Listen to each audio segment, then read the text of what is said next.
Okay, so the fireside chat would, there's no rules as such, but I want this fireside chat to be more provocative. I want the speakers to respond to the spirit of the question rather than in any order of, I would say, acceptability. So take these questions as a spirit, and I really want to see how you go about responding. There can be disagreements. If there is some disagreements from the audience, please do express. I think that's when this discussion is going to be really interesting, and I think probably involving the audience is going to make it much more intriguing for the speakers also to respond. I put some slides there which becomes a part of the basis of my questions. Why am I asking these questions? If you really want to know why these questions are being asked. And let me tell you, I have not released the question paper to the speakers. This is going to be impromptu and we're going to have more fun. That's when it is more fun. Okay. The first question is, we all know, right? Dr. Sahni emphasized, Neeraj spoke about it. We know that India is going to supply a substantial portion of global workforce, right? We know. But we also know that we're not very sure about our workforce actually ready. As Dr. Sahni was saying, 50% of our 30 to 40% of our economy is in organized sector. And if you see how the country's workforce is, are they ready to meet the evolving demands of the global job market? There are 4 aspects which actually trouble this question. Whenever we are going to contribute substantially, but are we ready? Because there are 4 aspects which really trouble us. 1, have we embraced technology completely? Right? Any one of the points you can take and respond. Second, do we teach our employee workforce to skill, reskill, upskill? Dr. Sahni beautifully spoke about this. Inclusive growth and diversity. That is also very important. When we talk about growth, it's not just horizontal or vertical, but it should be diversity and inclusive. Third, somehow we are not wanting to embrace digitalization of education. We do not want to still embrace digitalization of education. Going forward, that might be important for the global workforce. In all of these 4 points, I would want to start, Dr. Sahni, you could start responding. What do you think is going to be a major problem in terms of preparing our workforce for the future? Okay, the first thing I would say that technology is the in thing. Whether it's a manufacturing sector, service sector, or any other sector. But the problem is the World Bank report which says that 69% of jobs are under threat in India because of technology. Now, can we afford that? It's a very serious question. We all want technology, and without technology we cannot move, and we need to be at par with the world. Now, the point is, if 69% of our jobs are under threat, can we really considering it to be an in thing? Because I'm fully aware that these days, if any student comes to me and he says which course I should do and I'll get a job, whether in India or abroad, I tell them only 3 things: data analytics, business analytics, marketing analytics. This is the future for next 10 to 15 years. And anybody who knows analytics can virtually predict that how well the industry will do and how well that particular product will do. The way the things are changing, the way the managing changes are coming on our way, I just want to let you know that the predictions are more or less right. How I can substantiate, there is a store by the name of Target in Canada and USA. I think Canada they've closed. It's a huge chain. The store knows in which city how many women are pregnant.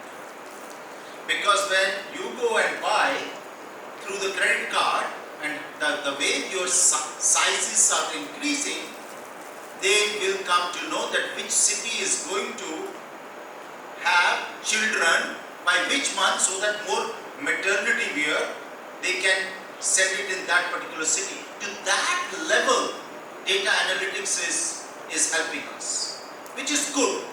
But in India, if you talk about, I agree with my friend Neeraj, at least on one thing, that manufacturing weightage to the GDP has to be increased so that more and more people can be employed.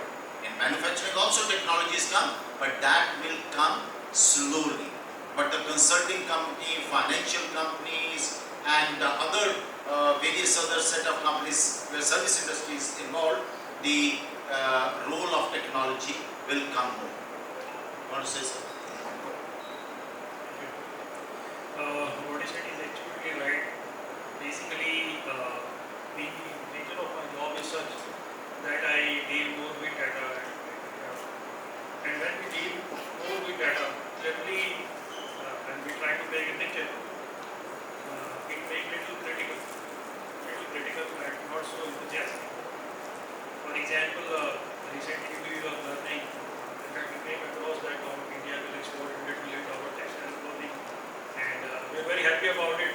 But somewhere we were sarcastic also about it in next 3-4 years, because when we converted it in quantity and we see that do we have that much capacity to process so much, and the answer was quite difficult. So the same sense to this question that the workforce you are saying, I also try to see that when we are talking about global job market, so we need to have some perspective of this global job market.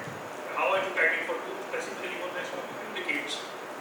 So in that sense, global job market basically you can, for convenience sake, divide in domestic and exports. And exports are international opportunities.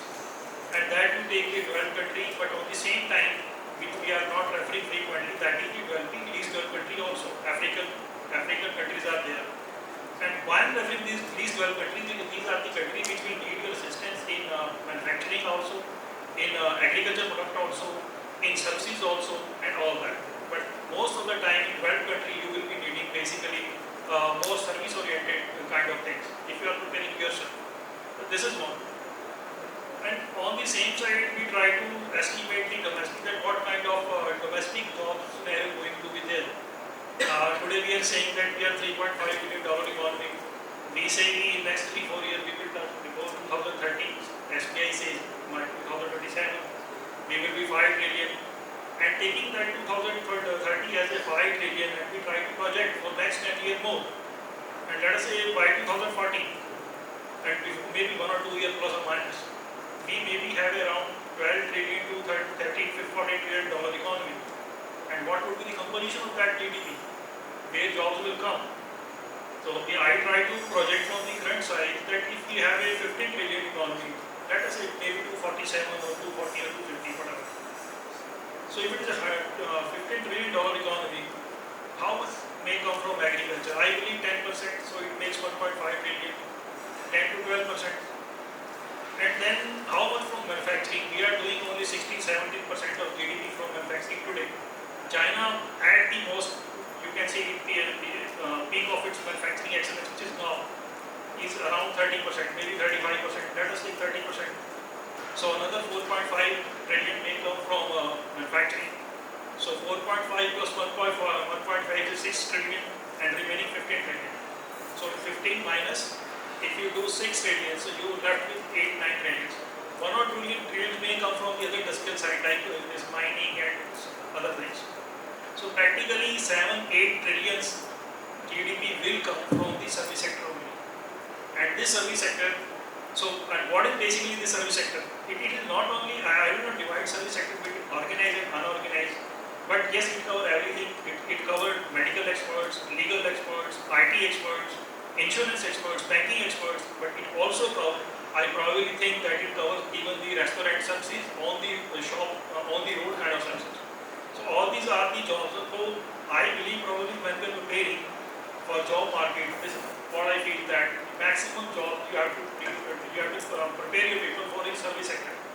manufacturing will not create job, IT is there, and then this now artificial intelligence, we are saying AI is coming, it will eat job more than it will create jobs. By and large, in traditional sectors. So we have to create jobs or train our people for the service sector. And when we say service sector, the common feature of all the services that I shared with you, that is they all are knowledge-based sectors.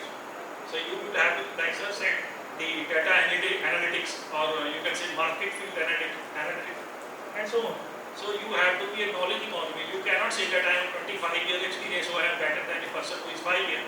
In fact, here in most of the cases it is reverse. A 5-year guy in IT is far more good than a 25-year guy in other sector of 90. Thank you, sir. I'll come back to you.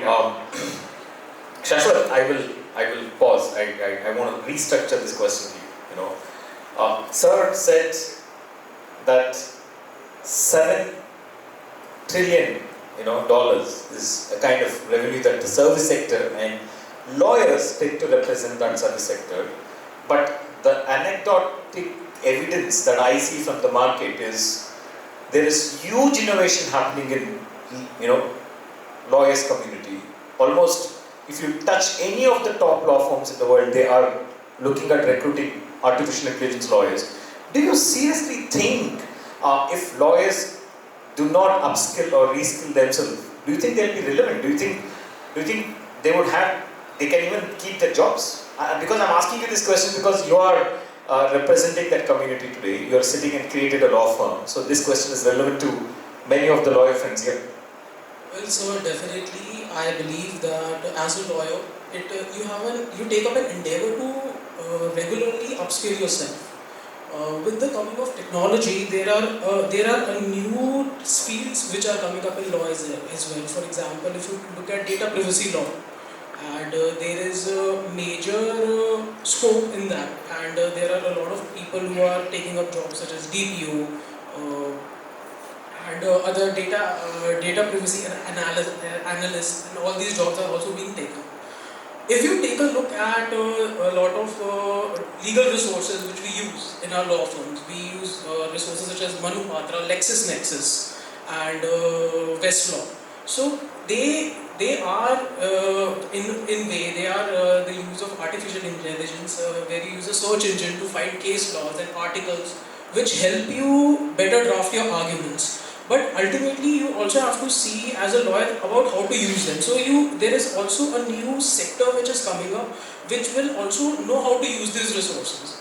With the coming of every new technology, there is a requirement of people who can actually use that technology and help getting good responses. In between, I think a couple of months ago, there was a case in US where a lawyer, he used ChatGPT to create arguments. And so ChatGPT, if you know, it gives you data which is already there, and they gave them a couple of case laws which were actually incorrect, and the pleadings were actually thrown out of the court.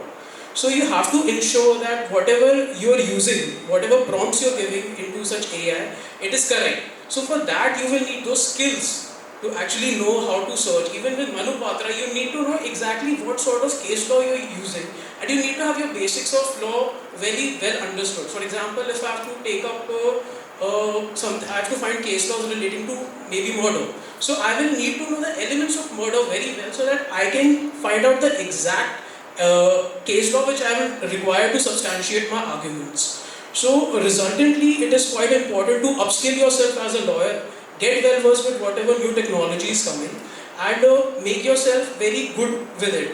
Even with AI, recently I was a part of a study with Adobe.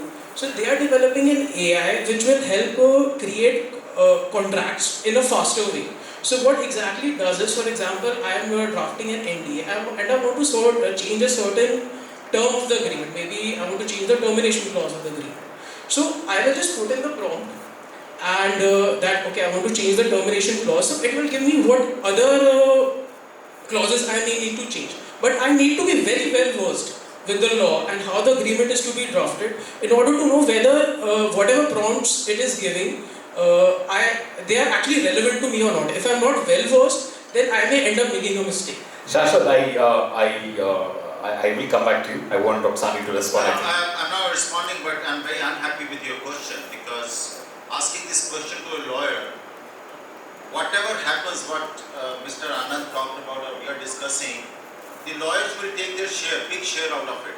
I must tell you, 67% of the total wealth in this world are with lawyers. There is a shell company, if you go through their balance sheet, they said there's a revenue of $780 billion, and out of that, 57% have been taken by the lawyers. So either side they are making fools of others, and so sir 7 trillion में 5 trillion तो ये ले जाएंगे. And sir, I fully support you. I look forward here. We are talking about academic industry interaction. I believe out of whatever they take, academician can take is 30-40% by doing more specific work on it. I want more responses, but before I want to invite the next speaker, Mr. Deepak Jain. You represent Avon Cycles Limited today. So I also want to ask you, as we go forward to 2047, do you think if new innovations are happening in your industry, do you think cycling is going to be relevant? Yeah, definitely. So, first of all, being a PhD in management, I will not go by numbers because this is a Fireside and anyone can have a fire question on us. So, I represent Avon Cycles Limited. I'm from the head office, and we are into bicycles. And in terms of innovation, we are also now into e-vehicles, two-wheeler, e-rickshaw, three-wheelers, and fitness products, which is well into domestic and commercials, which are used at your homes also. So we have diversified through innovation. So coming on the skilling and reskilling part. So when I was 10 years back we go, this is a World Economic Forum. Like Dr. Sahni said, 4-5 skills like artificial intelligence, blockchain management. So who decide these skills? We should know who decide these skills. There is a World Economic Forum. So they decide the skills which will be more prevailing in the next 5 years. Like we are into 23. In the 2021, they have decided which skills will be more required as a skilled person up to 2025. So these are blockchain management, machine learning in terms of manufacturing, artificial intelligence, design thinking, critical thinking, and transformational leadership. So they gives the skills like before that they issued the list of in 2020. Now we already know what will be the skill in the next 5 years, and again in 2025 what will be the skill for the next 5 years. Just coming on before COVID and after COVID, I'm just trying to linking up with this how we have to decide the skills which will be required in the next 4-5 years. For example, a student is looking for an engineering course before the COVID in 2020. So mostly few students have decided to go for a mechanical engineering. So after 3 months of COVID, and there will be much need of a work skill for IT people, computer science engineering. So courses of a 4-year, like BTech is a 4-year course. So you have to choose the course according to the number of years. What will be, for example, if we are choosing a course in 2023, we have to see what skills will be required in 2027. Because that course is going to take 4 years. That is also one part. And reskilling and skilling is if we talk about 2047, learn and unlearn will also be required. Because mostly the people, those who are sitting here, will be retired by that time. I am 38 and I will be 63 or 64 by 2047. So we that time have to not only skilling or reskilling, but to learn and unlearn. Every day we are learning many things. So that is also important in skilling and reskilling. Learn and unlearn is also very important. Sir, I told that I did not share the questions, but you have prompted me on the question which I actually prepared for everybody. The reason I wanted to ask this question to all the speakers is, we definitely need to move towards the World Economic Forum, which actually the 2023 report also speaks about 21st century skills, which talks about critical thinking, analytical reasoning, as you rightly said, blockchain, AI, all these are very important skills. But what specific initiatives can be undertaken to promote skill development? Because not all education institutions are going to have these skill centers which can impart the skills through education. Either it can be done through, you need to have world-class access to quality education, like, institutions which can map the skills, or through industry, academia collaboration, or if people are already on the job, that has to happen through, the continuous training and learning that can happen at the workplace. Or we anticipate and build competencies for future needs, even at the education level. So these are few options we have in hand. We don't have any more options. But what is going to be critical for creating those skills, employable skills? Do you think educations and industry should come together, or do we have to create? How do you think this is going to happen? It's very nice to say, oh, we have to upskill. But how is it going to happen? How are the students who are part of this institution or education institutions or employers who are already employed going to upskill themselves? How is rather a question which I would want the speakers to answer. I would request Neeraj to probably go first. Before I answer this question, I would like to take a point from Dr. Sahni's point that there was some study which says that 69% jobs are under threat. And then we start calculating the 69% में हमारी job तो नहीं आ गई और we are in a balance 31%. Based on my experience, I can assure you that whatever technology in future comes, wherever it comes, it will not eat up your job. Okay? Artificial intelligence is there, but not forget the word artificial. Artificial things can never replace the natural intelligence. But your incapability to reskill, your incapability to adjust with the new business scenarios, your incapability to meet up to the new expectations from the management will of course eat up your jobs. In future, technology will not eat up your jobs, but yes, the nature of job, the expectations, the type of job will surely eat up your job. Now I come to the reskilling part. In Vardhaman Textile, we have a full-fledged training center with the name Vardhaman Training and Development Center, which is not established today. It was established around 3 to 4 decades back by our chairman. It's a completely residential center spread across 5 acres, wherein we have around more than 70 residential facility for around 70 people, conferences hall. And the chairman was that since we are in Ludhiana, it will not be possible to get skilled people in this city, because of course people would like to pick up jobs in metros and so on. And his point was that I want to stay in Punjab, so therefore we would prefer to hire people locally. I mean, we are open for everybody, but otherwise, and then we will train them as per the requirement.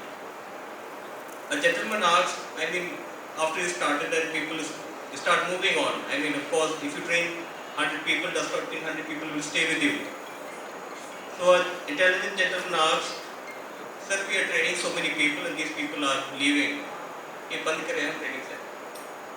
Our chairman replied that if these people stay, they will contribute to the company. If these people leave, that is my contribution to the nation. I mean to say that in Vardhaman Textile, we are known for our learning and development opportunities. So this is one example. Second, all the scheme recruits which we are hiring, for every scheme we have a very structured roadmap. So sir was saying that he can tell you that on a so and so date, on so and so time, who will be where. Fortunately, for all the scheme recruits for 3 years, we have a very clear roadmap defined that in 1 year what they will do. In 1 year also, month-wise, what kind of assignments they have to get, at what point they will get the mentor, at what point they will have to do the on-job assignments, how the evaluation has to happen, what kind of panelist has to be there, on what parameter they have to be evaluated. After 1 year, there is centralized evaluation by the neutral body. Then they will go back to the units. Then there are periodical assessments. So that is for them. We have a hierarchical system as it is there in every company. So when people join, they join at officer level, then they move to the executive level, then to the managerial level. We have a program wherein people are evaluated before they get into a managerial level, which is called MLP, which is the full name is Management Leadership Program, wherein people are evaluated that it is fine that you have completed 8 year, 9 year, 10 year, or whatever with the company, but have you acquired those managerial skills before you move on to the ladder? And only the people who qualify in that assessment center go to the next level. Similarly, we have a full-fledged assessment center for people who are moving from an operational level to the officer level jobs. In Vardhaman, our 20% workforce comes from the scheme recruits and 80% people are direct hires, experienced people. For those people also, there is a multiple training interventions on a periodic basis where people are, the TNIs are identified, people are trained, they are evaluated. For collaboration with the industry, since we are a textile company, we ensure that our people, technical people, are visiting those technical colleges on a periodic basis. Recently, we have tied up with the NIT Jalandhar. NIT Jalandhar is the only NIT in India which has an MTech in textile. So recently, we have tied up with the NIT Jalandhar to customize a program for us to do MTech. And they have customized the program as per our requirement. They will provide MTech in spinning, processing and weaving. We will nominate people to this particular program, 100% sponsored by the company. For all the textile colleges, we ensure that there is a close collaboration at multiple intervals. There are a few colleges wherein our technical senior people are there in the committees wherein we review their curriculum. And it also depends sometimes on the capacity of the institute to absorb. I mean, not all the institutes, because there are multiple guidelines by the AICT, UGC, and they also have the limitation to revise the course. But from our side, we ensure that whatever flagship colleges are there, which we have to visit every year, at least they are giving the right inputs. We invite their TPOs every year to visit. If I generalize, absolutely what you're doing is the industry, academia relationship. But you're doing it absolutely well for textile. But at the same time, being a textile industry, you also need maybe lawyers or business acumen or MBAs or everybody, right? So I'll come back to you, sir. I want to hear more from you. But Dr. Sahni, last time when I met you outside India, you were talking about co-op programs could become the future. Because they tend to provide more time for students to venture into, work and then again come back and then resume their study. Do you want to explain what idea you had, when you were talking to me about the future maybe is about co-op programs? Before I go to that, when you are talking about innovation, I just want to tell one thing. There is a diffusion theory of innovation. Whenever we hire any consultant, we all know that in the industry, they come and they study where we are, what are the benchmarkings, and where we can reach. This is the job which most of the consultants, they come and work with an industry. This diffusion theory of innovation talks about all over the world. The benchmarking is 2.5% people, they are innovators. Then comes 13.5% people, they are early adopters. They immediately adopt things, like the net banking system and all that. Then another 34 are early adopters. Now comes 34 are late adopters, and then there are another 16%, those who are not ready to adopt at all, let it.